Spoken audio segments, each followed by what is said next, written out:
Assalamualaikum warahmatullahi wabarakatuh. Selamat pagi, kita berjumpa pada mata kuliah Basis Data. Untuk video kali ini saya akan menjelaskan mengenai normalisasi dan denormalisasi. Nah, yang akan saya bahas meliputi pengantar dulu dari normalisasi, kemudian di normalisasi ini didasari pada yang namanya ketergantungan fungsional. Nah, dari sini setelah kita tahu ketergantungan fungsional, maka kita nanti harus bisa menggunakan bentuk satu dari normal. Ya, jadi satu ini adalah NF itu adalah normal form. Jadi bentuk normal yang ke-1, ini bentuk normal yang kedua, bentuk normal yang ketiga, dan ada di antara bentuk normal ketiga dan keempat, itu ada BCNF, kemudian ada 5NF, dan yang terakhir apa sih yang dimaksud dengan denormalisasi. Kita masuk yang pertama yaitu pengantar normalisasi. Mengapa normalisasi itu penting ya? Di sini suatu tabel itu harusnya memenuhi definisi minimum dari relasi. Nah, ini memungkinkan untuk tidak dapat mempunyai struktur yang efektif dan tepat. Jadi, kalau tidak memenuhi berarti nanti dia strukturnya tidak efektif atau tepat. Kemudian oleh karena itu kita harus mengubah data. Jadi yang dimaksud mengubah data ini adalah bentuknya. Ya, kemudian dari mengubah bentuk data itu pasti kita melihat apakah ada anomali atau tidak yang dari modifikasi kita. Nah, setelah itu kita harus mendefinisikan ulang relasinya atau dinormalisasi. Ya, ini harus melakukan normalisasi. Itulah yang dimaksud dari normalisasi. Kemudian ada beberapa definisi dari normalisasi. Yang pertama adalah merupakan salah satu cara pendekatan atau teknik yang digunakan dalam membangun desain logika database relation dengan menerapkan sejumlah aturan atau kriteria tertentu. Jadi nanti bentuk normalisasi satu itu harus memenuhi apa saja. Itulah yang namanya kriteria tertentunya.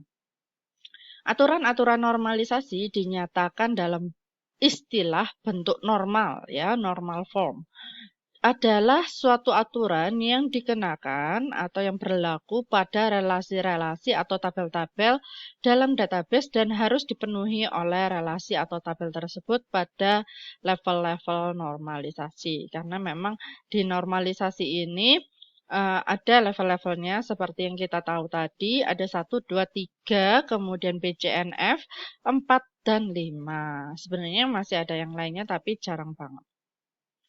Nah, tujuan dari normalisasi itu ada yang 3 hal, yaitu mengeliminasi adanya duplikasi informasi, dan yang kedua adalah memudahkan pengubahan struktur tabel, dan yang ketiga adalah memperkecil dampak dari perubahan struktur tabel. Nah, ini semua diperoleh dengan cara optimalisasi desain tabelnya, dan pastinya dari situ juga kita bisa meningkatkan kecepatan, menghilangkan potensi pemasukan data yang sama, efisiensi penggunaan media penyimpanan, mengurangi redundansi, kemudian menghindari anomali, dan yang terakhir adalah integritas data.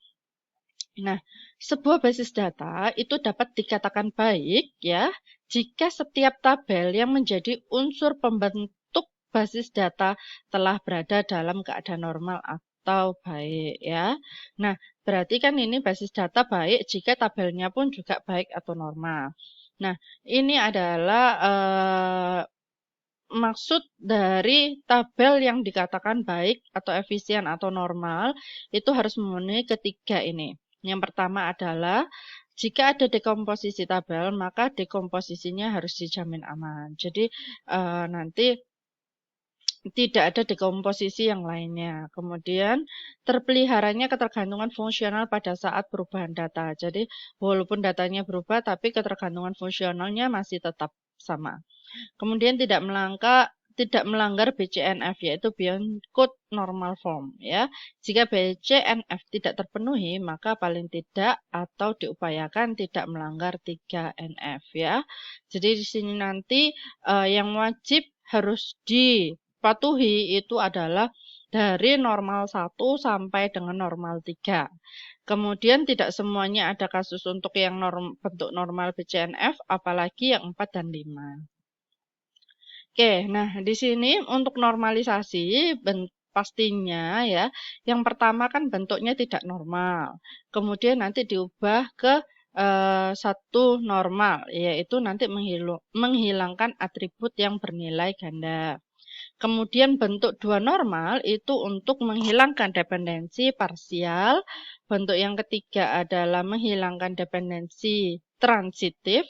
Nah, BCNF ini adalah menghilangkan ketergantungan yang penentunya bukan kunci kandidat. Yang keempat, menghilangkan lebih dari satu dependensi bernilai ganda. Dan yang kelima adalah mengatasi dependensi ganda. Jadi ini untuk jadi kita tahu nanti kalau misalkan sudah memenuhi satu, berarti bisa lanjut ke 2 kalau memang ada dependensi parsialnya dan seterusnya. Oke. Nah, secara otomatis kita harus tahu yang namanya ketergantungan fungsional terlebih dahulu. Nah, ketergantungan fungsional adalah suatu kondisi di mana satu atau beberapa atribut dari suatu relasi keberadaannya bergantung pada atribut lainnya. Nah, fungsi ketergantungan atau di sini biasanya dalam bahasa Inggris adalah functional dependency, oleh karena itu disingkat dengan FD, dapat disimbolkan dengan A ke B seperti ini ya, A panah ke B, di mana artinya B memiliki ketergantungan terhadap A. Jadi B-nya ini tergantung oleh A. Atau kalau kita tahu A, maka bisa B. Oleh karena itu B ini tergantung sama A. Berarti A secara fungsional menentukan B atau B secara fungsional tergantung pada A. Contohnya sebagai berikut. Jadi di sini ada sebuah tabel di mana ada nama MK, SKS, NIM, nama mahasiswa, dan nilai. Jadi ini adalah atribut dari tabelnya ya, atau variabel dari data. Nah, dari sini kita tahu ya ada ketergantungan fungsionalnya. Yang pertama itu adalah NIM dan juga nama mahasiswa. Nah, nama mahasiswa ini ya, nama mahasiswa. Nah, NIM dan nama mahasiswa ini NIM setiap NIM itu kan pasti memiliki nama. Nah, kalau seperti ini kan kita tahu bahwa setiap kali NIM-nya 11011 berarti Budi, 11012 itu Cika, 11013 itu Dina. Ini 11011 sudah disebut tadi, yaitu Budi. Nah, makanya di sini namanya adalah Budi. Sekarang kita lihat ya, jadi setiap baris itu harus sama antara hasil di NIM maupun di nama mahasiswa. Karena NIM itu kan kepanjangan nomor induk mahasiswa. Oleh karena itu, nanti kalau misalkan ini apa namanya, setiap kali 11011 itu Budi dan 11012 itu Cika. Jadi uniknya itu pasti tidak berubah-ubah. Jadi misalkan kalau ini 11011 ini adalah Ani, berarti kan berbeda dengan ini. Maka dia tidak memiliki ketergantungan fungsional. Nah, karena ini sama 11011 itu sama-sama Budinya ya, berarti dia sudah memiliki ketergantungan fungsional. Setelah kita tahu NIM dan nama mahasiswa itu memiliki ketergantungan fungsional, sekarang kita lihat manakah yang dipanah. NIM dipanah ke nama mahasiswa atau nama mahasiswa dipanah ke NIM. Sebenarnya kalau kita lihat dari artinya, misalkan ini adalah A dan ini adalah B, berarti nama mahasiswa memiliki ketergantungan atau tergantung dengan NIM-nya. Apakah betul? Iya. Jadi panahnya ke sana, ya. Nama mahasiswa itu tergantung oleh NIM. Sedangkan kalau NIM itu apakah tergantung dengan nama? Belum tentu, karena biasanya nama itu berbeda-beda. Jadi nanti sama-sama ada yang namanya Budi, tapi satunya itu ternyata orang lain. Yang bernama Budi itu ada 2. Berarti nanti NIM-nya lah yang harus berbeda. Ya. Berarti di sini nama mahasiswa lah yang bergantung oleh name secara data. Sebenarnya kita lihat personalnya ya kan, tapi yang pasti kalau nama itu bisa memiliki nama mahasiswa itu bisa ada sama persis, tetapi NIM-nya akan berbeda karena memang orangnya berbeda. Nah, kalau seperti itu, oleh karena itu NIM-nya lah yang dipanah ke nama mahasiswa, bukan nama mahasiswa dipanah ke NIM. Ya, jadi yang betul ini adalah NIM, nama mahasiswa tergantung oleh NIM. Oleh karena itu NIM dipanah ke nama mahasiswa. Yang berikutnya, ketika ada nama MK itu pasti berhubungan dengan SKS, ya kan? Dari sini kita tahu bahwa basis data itu selalu 3 SKS. Oleh karena itu, ketika basis data disebut lagi, maka di sini isinya adalah 3. Kemudian statistika itu SKS-nya 2, berarti di bawahnya ketika statistika berarti SKS-nya pun juga 2. Berarti manakah yang tergantung? Kita tahu ada ketergantungan fungsional antara nama MK dan SKS. Tapi di sini pasti SKS itu tergantung oleh nama MK. Oleh karena itu nama MK panahnya ke SKS. Kemudian nilai. Kita tahu di nilai itu sebenarnya dibentuk oleh siapa? Dari mahasiswanya dan juga dari MK-nya. Ya kan? Nah, kalau dari nama dan MK, dari nama terlebih dahulu, dari mahasiswa ya.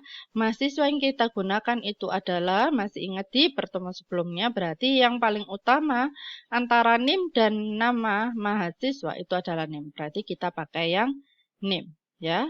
Kemudian untuk mata kuliahnya yang paling utama itu adalah MK karena memang di sini adalah NIM dan nama MK yang menjadi yang awal. Oleh karena itu yang digunakan ini. Nah, ini dijeda dengan spasi ya. Jadi hampir mirip, masih ingat kalau di video sebelumnya, berarti NIM inilah yang dijadikan primary key. Jadi primary key-nya ada di sebelah kiri, kemudian nilai itu adalah variabel baru atau atribut baru yang muncul dari dua primary key atau dari sebuah relasi, yaitu antara NIM ya, yang tabel mahasiswa dengan tabel mata kuliah. Di sini NIM dan nama MK. Bu, kenapa Bu di sini kok nama MK di video sebelumnya kan nggak sebagai primary key? Yang sebagai primary key itu adalah kode MK. Tapi di sini kita lihat tabelnya itu tidak ada kode MK. Jadi kalau ini ditambahkan lagi kode MK, berarti boleh di sininya diganti kode MK dan di sini jadinya NIM dan kode MK. Seperti itu ya. Itu adalah ketergantungan fungsional. Sekarang kita akan ke 1NF. Jadi bentuk normal yang pertama. Jadi di 1NF itu merubah dari bentuk tabel yang tidak normal menjadi satu normal. Suatu relasi R disebut bentuk normal pertama jika dan hanya jika semua atributnya simple atau atomik. Jadi tidak boleh ada atribut yang komposit atau multi-value. Nah, apa sih komposit itu? Komposit itu nanti kita lihat ya, kalau multi-value banyak value, kalau komposit ini bisa dipecah. Kemudian tujuan dari 1NF, dia akan menghilangkan redundancy. Jadi yang 2 kali itu akan hilang, kemudian menghindari null value, jadi tidak boleh ada yang bernilai 0. Kemudian menjaga setiap entry memiliki maksimal 1 nilai tunggal. Jadi tidak boleh berisi banyak ya, tidak boleh multi value. Contohnya ini ya, antara kalau seperti ini tidak boleh karena dia mengandung komposit. Jadi di komposit yang alamat inilah yang mengandung komposit, yaitu ada alamat yang sebenarnya ini baru yang Malang itu adalah kabupaten atau kotanya. Oleh karena itu seperti ini tidak boleh karena dia komposit. Bagaimana yang selanjutnya? Nah, harusnya yang betul adalah seperti ini. Jadi yang Malangnya dijadikan satu variabel tersendiri. pakai. Kemudian ini juga tidak boleh, karena apa? Dia multi value. Nomor handphonenya ada 2, Bu, tapi saya memang ada 2, Bu, nomor handphonenya. Kalau nomor handphonenya 2, berarti nanti pembuatannya harus nambah 1 lagi atau dimasukkan salah satunya saja. Sehingga kalau dimasukkan salah satu, berarti dia adalah single. Nah, atau seperti ini ya. Tapi kalau kayak gini enggak boleh, karena nanti ada nomor HP 1 dan nomor HP 2. Karena semuanya itu tidak selalu memiliki 2 nomor handphone, maka di sini enggak boleh 2, karena nanti muncullah yang namanya terjadi null value. Kalau nomor handphone saya cuma 1, berarti kan untuk nomor HP 2-nya kosong. Oleh karena itu terjadilah null value ya. Oleh karena itu hanya single saja dan dia tidak berulang. Karena redundan itu ada 2 ya, berulang. Nanti bagaimana kalau 3 dan selanjutnya? Nah, kalau lebih dari 1 seperti ini berarti nanti dibikin tabel tersendiri ya. Atau bawahnya dengan nama yang sama. Jadi ini Anton kan nomor handphonenya ada, bawahnya ada Anton lagi baru nomor handphonenya. Itu bisa dilakukan seperti itu. Nah, ini contoh lagi ya. Kita tahu bentuk tidak normalnya itu seperti ini. Kemudian di sini kan ada kosong karena kita di struk ya, struk nota itu kita tahu bahwa ada nomor faktur, ada tanggal, ada kode barang, nama barang, kemudian harga. Nah, ini adalah 2 faktur berarti atau 2 struk ya. Struk pertama yaitu F001 dan struk kedua yaitu F002. Ini tidak normal. Karena apa? Yang pertama di sini dia terdapat null value. Oleh karena itu, maka bentuk 1NF-nya harus dihilangkan atau ini ditulis kembali sesuai dengan yang atasnya. Jadi F001 dan tanggal itu ditulis kembali. Kemudian F002 dan tanggalnya pun juga ditulis kembali. Nah, dari sini sudah tidak terdapat null value, ya kan? Kemudian multi value-nya juga tidak terdapat. Yang ada multi value itu yang koma-koma, tidak ada. Redundan itu dicek di sininya ya. Atributnya pun juga tidak ada. Oleh karena itu sudah merupakan bentuk normal pertama. Ini contoh yang kedua, ini sama-sama anormalnya ya, tidak normal. Dari sini kita tahu karena hobi 1, 2, 3 berarti dia ada redundan. Kemudian di sini terdapat null value. Nah, caranya atau kalau misalkan nulisnya biasanya seperti ini kan, ini pun juga tidak normal. Karena apa? Di sini terdapat multi value. Nah, bagaimana caranya? Berarti nulisnya seperti ini. Jadi nanti ada NIM-nya, kemudian Budi, karena Budi itu hobinya ada 3, basket, voli, dan tenis. Maka di sini basket, voli, dan tenis itu juga diisi sama NIM dan namanya. Kemudian ini menyanyi dan berdansa, punyanya Cindy pun juga seperti itu. Nah, di sini sudah tidak ada komposit lagi, tidak ada multi value, ya. Di sini tidak ada multi value dan di sini tidak ada multi value dan di sini tidak ada redundan. Maka ini sudah memenuhi bentuk normal pertama. Sekarang kita akan ke bentuk normal yang kedua, yaitu normalisasi 2NF. Dapat dicapai ketika tabel berada dalam bentuk normal 1 ya, yang pertama. Jadi 2 ini bisa dilakukan kalau tabelnya itu sudah dalam bentuk normal pertama. Untuk bentuk normal yang kedua, itu semua ketergantungan fungsional yang bersifat sebagian telah dihilangkan. Jadi di sini kita tahu nama atau istilah yaitu partial dependency. Adalah suatu kondisi di mana atribut bukan kunci itu memiliki ketergantungan fungsional hanya ke sebagian atribut kunci. Nah, bila X dan Y adalah kumpulan atribut di dalam suatu relasi dan X ke Y, di mana Y dan X terdiri dari beberapa atribut, apabila atribut yang terdapat pada Y memiliki ketergantungan fungsional hanya pada sebagian atribut X, maka itu yang disebut dengan partial dependency. Jadi, tidak semuanya, tapi hanya sebagian saja. Ini dari contohnya, jadi ini tadi sudah bentuk 1 ya, bentuk normal pertama yang dicontoh 1NF.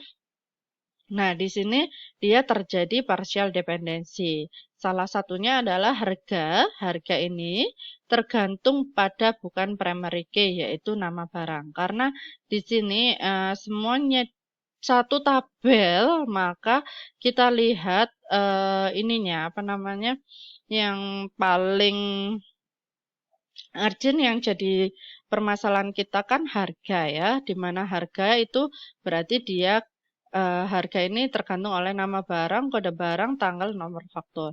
Nah, nama barang inilah dia bukan primary key. Karena apa? Kita tahu bahwa primary key dari barang itu adalah kode barangnya. Oleh karena itu, kita buat dulu yang ketergantungan fungsionalnya biar kita paham ya. Jadi di sini kode barang itu ke nama barang dan harga. Jadi kan memang kita tahu nanti bahwa harga sama nama barang itu tergantung dengan kode barang. Oleh karena itu bentuknya seperti ini ya. Di mana ini nanti jadi satu tabel tersendiri yang namanya adalah tabel barang. Kemudian yang kedua adalah tanggal dan kode barang itu tergantung dengan nomor faktur. Jadi di dalamnya nomor faktur itu pasti ada tanggal dan kode barang yang dibelinya. Oleh karena itu bentuk dari ketergantungan fungsionalnya adalah nomor faktur ke tanggal dan kode barang. Ini kita akan buat jadi satu tabel tersendiri yang namanya tabel transaksi.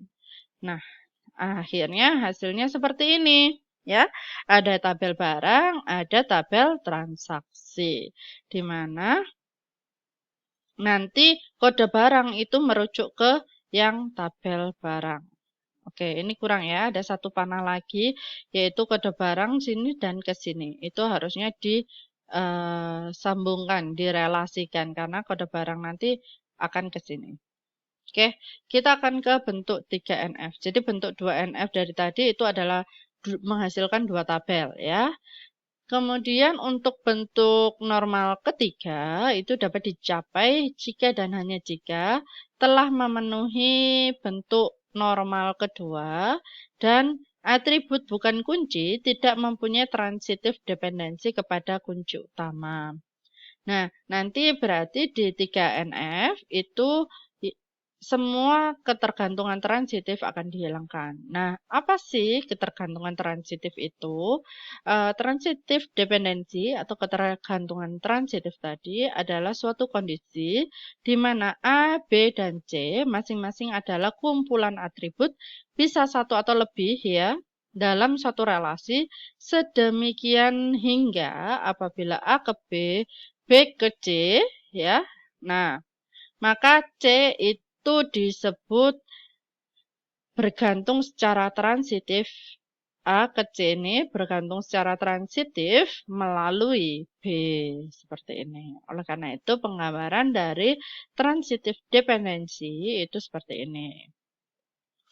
Contohnya ini adalah contoh yang bukan dari contoh bentuk 2NF, nanti kita akan contoh dari 2NF-nya juga ada ya. Ini contoh yang pertama. Ada kode film, ada kode genre, dan harga. Nah, di sini kalau misalkan A itu adalah kode film, B itu adalah kode genre, C itu adalah harga, berarti kan kita tahu bahwa A ke B, ya kan, A ke B berarti kan B kode genre itu tergantung sama kode film. Dan C ke B ya kan. Sorry, B ke C itu harga tergantung oleh kode genre. Kalau dari sini kita akan cek ya, kita akan cek apakah benar bahwa ini adalah kasus transitive dependency. Yang pertama adalah ketika F01, maka G-nya 01. Ini F01. Oh, ini F01. Berarti kita tahu G-nya adalah 01. Oke, benar. G01. Baru kita lompat ke B, yaitu G01. G01 kita lihat harganya adalah 10.000. Ini harganya 10.000. Oke, ini betul. Kemudian data yang kedua, F02 ya. F02 ini di sini berarti G-nya adalah 02. Oh, ini betul. Oke. Ketika G-nya 02, berarti harganya adalah 7.500. Ini 7.500. Oke, benar ya. Kemudian untuk F03, kita lihat di tabel ini F03, oh merupakan G03. Berarti ini sudah betul. Kemudian G03, sini ya. Kemudian harganya 11.000. Oke, benar. Nah, untuk F04 itu adalah G01, ya kan? G01. G01 di sini hati-hati ada dua, yaitu 10.000 dan 10.500. Nah, di sini kalau ada dua seperti ini, karena memang G01-nya itu ada 10 dan 10.500, berarti hati-hati. Di sini pun juga tidak boleh 10.000 atau 10.500. Jadi ini harusnya ada tidak ya, karena di sini semua G01 merujuk ke dua ya, yaitu 10.000 dan 10.500. Berarti tidak bisa. Nah, bagaimana kalau tidak bisa seperti ini? Bentuk kalau misalkan bisa, berarti ditambahin lagi. Ketika F ya 01, ininya tadi kan G01, 1. Nah, G01 berarti ini adalah 10.000 ya, 10.000 dan 10.500. Jadi harus ada seperti ini. G01 lagi, nggak boleh ada yang kosong karena ya, di sini F01. Nah, oke, harus ada dua F01, G01, yaitu 10.000 dan 10.500. Begitu pula untuk yang F04. Ya, F04 ke G01 ada dua, yaitu 10.500 dan 10.000. Seperti ini. Baru bisa. Ini adalah bentuk dari transitive dependency. Jadi ini 1, ini 2, kemudian ini 3, ini 4, baris keempat, ini baris kelima yang isinya 10.500 dan keenam yang 10.000. Ya, ininya dihapus karena ini sudah saya tulis di bawah. Itu baru kasus transitive dependency. Tapi kalau yang tabel yang hijau saja, berarti dia bukan kasus transitive dependency karena di sini G01-nya ada dua dan hanya ditulis sekali saja. Oleh karena itu dia bukan kasus transitive dependency. Nah, sekarang kita lihat di sini untuk dengan kasus yang sama, akan tetapi saya rubah yang paling bawah yaitu 10.000.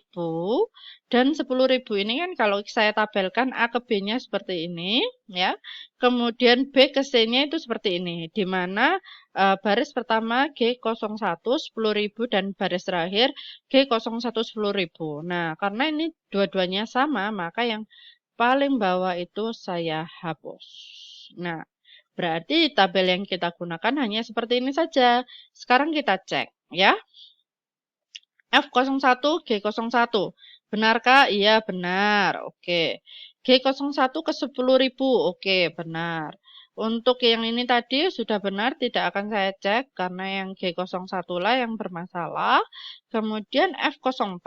F04 oh ke G01. Ini G01. Benar. Baru G01 di sini ke 10.000.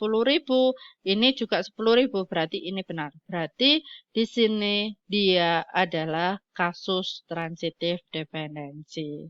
Ya, ini adalah maksud dari transitive dependency. Oke, ini akan merubah dari mana sih yang kasus transitive dependency yang sesuai dengan contoh tabel 2NF. Nah, di tabel 2NF itu seperti ini ya, yang dari sebelumnya. Kemudian dari sini kita tahu bahwa nomor faktur itu ke kode barang, ya kan nomor faktur itu ke kode barang karena di sini. Jadi kode barang itu tergantung sama nomor faktur. Dan kode barang itu nanti di sini kode barang itu akan ke harga. Seperti itu kan? Ya. Oleh karena itu harga ini tergantung oleh kode barang. Berarti ini si A adalah nomor faktur, si B itu adalah kode barang, dan C itu adalah harga. Berarti A ke B, B ke C. Berarti A ke C itu merupakan kasus transitive dependency. Ya. Nah, bagaimana untuk membuat tabel 3NF-nya? Berarti kita harus memecah ya. Memecah bahwa nanti di sini ada tabel detail dan tabel transaksi. Karena di sini juga kita lihat di F01-nya ada banyak ya. F01-nya ada banyak. Ini F01-nya. Padahal F01-nya itu kan ada isinya berbeda, yaitu kode barangnya ini. Oleh karena itu nanti ada tabel detail di mana nomor faktur itu ada kode barang dan harganya. Nah, di sini untuk yang nomor faktur yang aslinya 4 berarti ini bisa kita hapus. Dan yang ini bisa kita hapus. Jadi tinggal 2 baris saja. Mohon maaf ya, ini salah. Jadi ini tinggal 2 baris saja, yaitu F001 sama F002 ya. Nah, ini tetap ada sebanyak ini karena nanti di sini kode barangnya ada banyak. Jadi nambah satu tabel lagi yaitu tabel detail. Kalau ini tabel transaksinya. Jadi tabel transaksi kita tahu list dari transaksinya itu apa saja. Jadi nomor fakturlah yang dia menjadi primary key-nya. Kita lanjut ke setelahnya. Jadi setelah 3NF itu adalah BCNF ya. Nah, syarat dari BCNF itu harus berbentuk 3NF. Secara umum, normalisasi database cukup sampai normalisasi bentuk ketiga saja. Ya, itu secara umum. Tapi bisa juga nanti kita lihat apakah ada kasus yang dia adalah BCNF ya. Suatu normalisasi memenuhi syarat BCNF jika dan hanya jika semua determinan adalah kandidat K. Jadi yang menjadi determinan itu adalah kandidat K. Masih ingat ya, kandidat K itu adalah atribut-atribut dari entitas yang mungkin dapat digunakan sebagai atribut kunci. Nah, setiap BCNF itu adalah 3NF karena memang kita tahu syarat dari BCNF itu harus memenuhi 3NF dulu. Tetapi kalau 3NF belum tentu terjadilah BCNF. Ya. Nah, ini dari contoh sebelumnya yaitu yang tabel 3NF. Ada 3, ini masih belum dihapus. Bentar. Ini adalah tabel 3NF yang dari sebelumnya. Ini sudah betul ya. Karena F001 dan F002 tidak ada tidak 4 tapi 2 saja karena F001-nya sama yaitu tanggalnya 02, 02, 20. Seperti itu. Nah, dari sini ketergantungan fungsional dari nomor faktur dan kode barang itu menjadi harga, ya kan? Nomor faktur, kode barang itu ke harga, ya. Berarti harga itu tergantung nomor faktur sama kode barangnya. Karena apa? Bisa jadi nanti kalau misalkan ada update tanggal, berarti nomor fakturnya walaupun kode barangnya sama, tapi nanti harganya bisa berbeda karena mungkin sudah naik per tanggal berapa, seperti itu. Nomor faktur dan kode barang merupakan primary key, ya kan? Nomor faktur dan kode barang dia adalah primary key, bukan candidate key, sehingga tidak perlu dilakukan BCNF. Atau ini sudah memenuhi dari BCNF.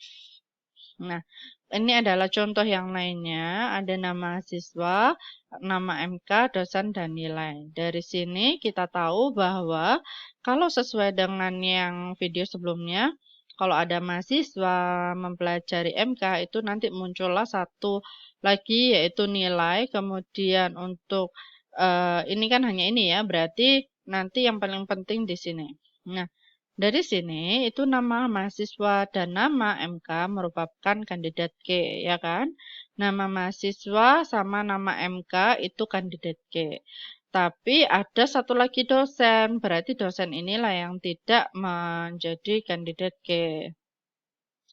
Mengapa nama MK bukan eh, primary key? Karena nama MK, masih ingat nama MK ini yang primary key adalah kode MK. Ya, sedangkan nama mahasiswa, oh ya, nama mahasiswa itu juga bukan primary key, karena yang primary key-nya itu adalah name.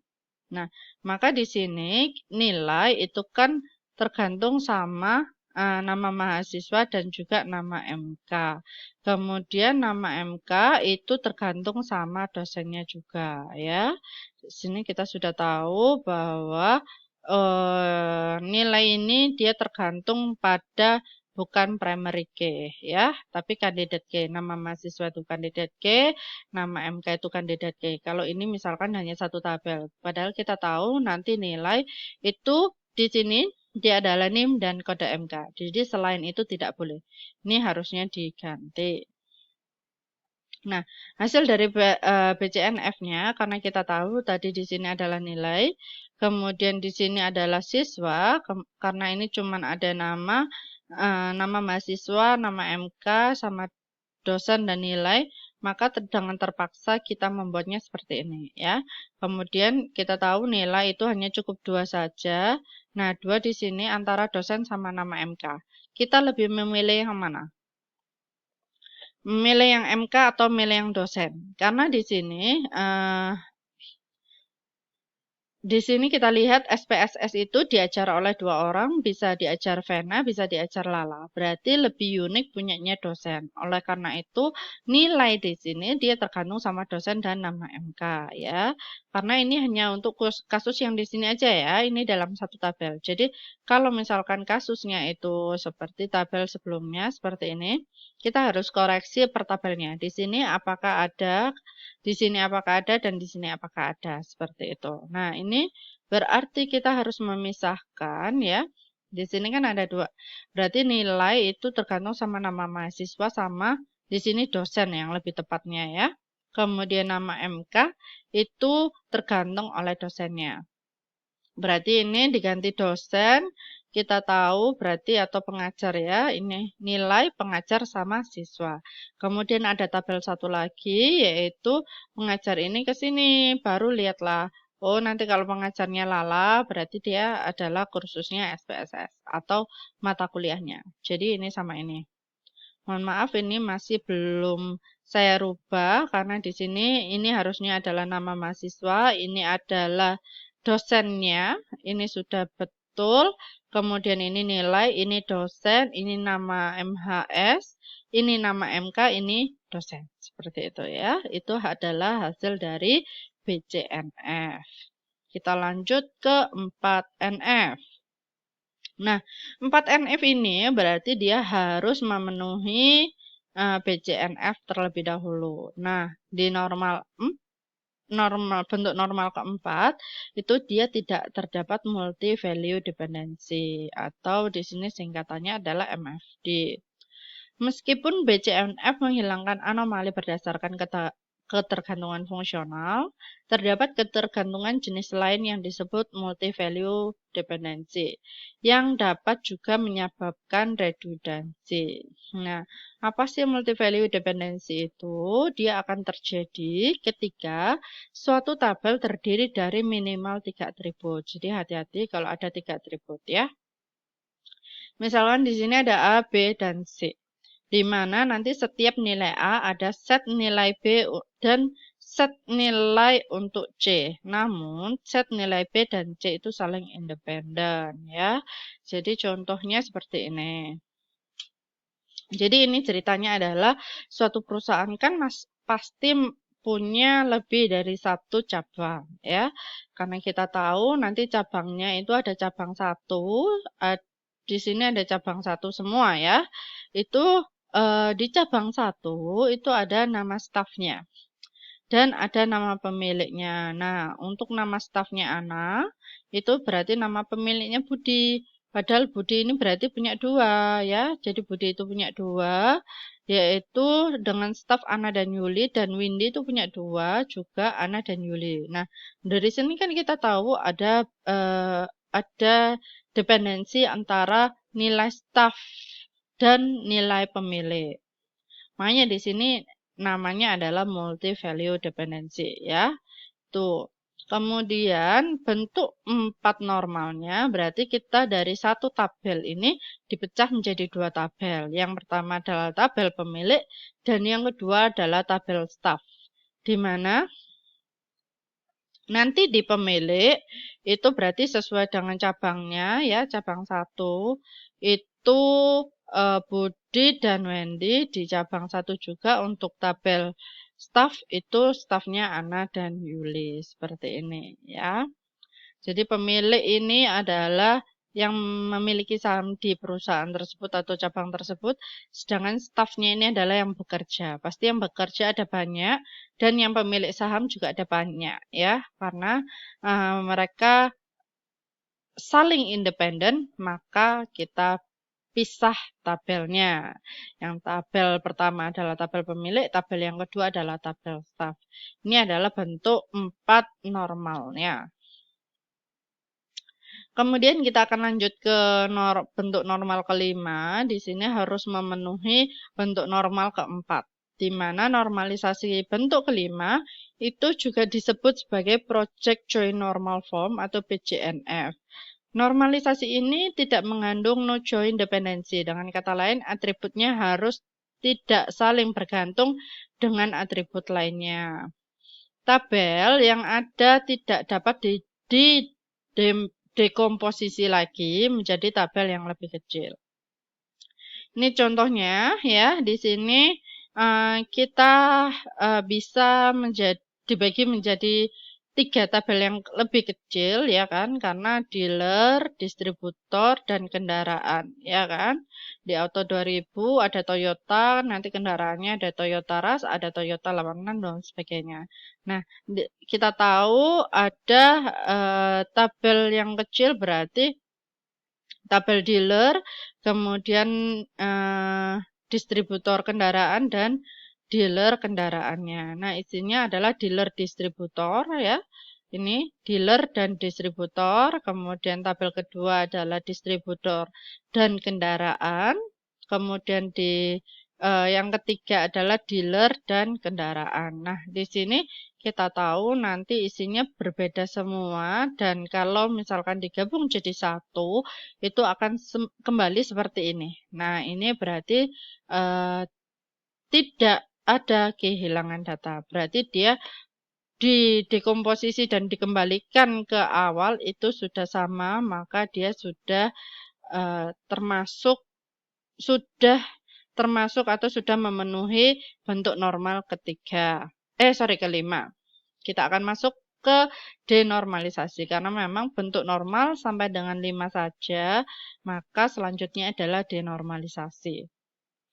Ada beberapa definisi dari denormalisasi. Yang pertama itu di bukunya Silbercats dan kawan-kawan, yaitu proses mengambil skema yang dinormalisasi dan menjadikannya non-normalisasi itu disebut denormalisasi. Jadi denormalisasi ini adalah bentuk tidak normalnya ya, di mana nanti perancang itu menggunakannya untuk menyesuaikan kinerja sistem guna mendukung operasi yang kritis terhadap waktu. Jadi sebenarnya datanya yang ada itu ya, kan tadi data yang ada dibuat dipecah-pecah menjadi normal karena itu sesuai dengan kegunaannya ya, kegunaan